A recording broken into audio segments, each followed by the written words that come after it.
L'exposition qu'a organisée la mairie est faite pour que toute la population puisse y avoir accès.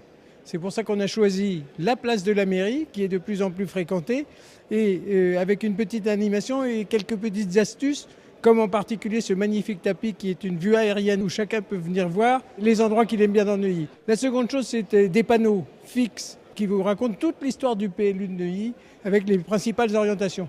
Et enfin, la dernière innovation, c'est 2 écrans à l'intérieur de la mairie de télévision, un film où on passe une vidéo et un film interactif où vous pouvez vous promener en 3D à l'intérieur des bâtiments que l'on imagine un petit peu. Moi, j'ai fait un peu comme un gamin, j'ai marché dessus parce que je voulais voir ma rue où je travaille. Et ça m'a beaucoup amusé. Quand on voit un article paraître, on est un petit peu extérieur, alors que là, on se balade au milieu. C'est assez bien présenté, donc en fait on est attiré. Donc on met du temps, on s'arrête, en plus il pleut pas, donc ça fait 3-4 jours qu'on peut se balader. Et en plus le plan grandeur nature, c'est absolument topissime. Le soir, on s'est bien amusé depuis 2 jours, on se donne rendez-vous et on regarde, t'as regardé tel endroit et ça c'est sympa. C'est important parce que ça nous permet aussi de participer et de donner notre avis. Moi, je trouve ça très bien. C'est formidable ce plan là devant la mairie là.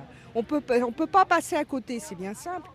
Hein, et on se rend compte de la dimension de la ville et de son importance. Ce qu'on voit déjà s'amorcer, même si on subit un petit peu les travaux, c'est que la ville va être une ville-jardin, qu'on favorise quand même l'épanouissement de toutes les tranches d'âge dans cette ville.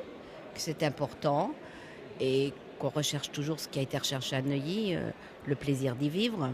Ce plan local d'urbanisme étant dans le domaine économique, social, environnemental, dans le domaine des activités, un peu un regard prospectif sur la ville. Et puis une conciliation, un équilibre entre les aspects résidentiels et professionnels ou économiques, une conciliation entre les espaces naturels et la vie dans la ville, une conciliation entre les circulations douces et le véhicule. Donc c'est la recherche de points d'équilibre entre différents paramètres pour que la cohabitation dans la ville soit positive.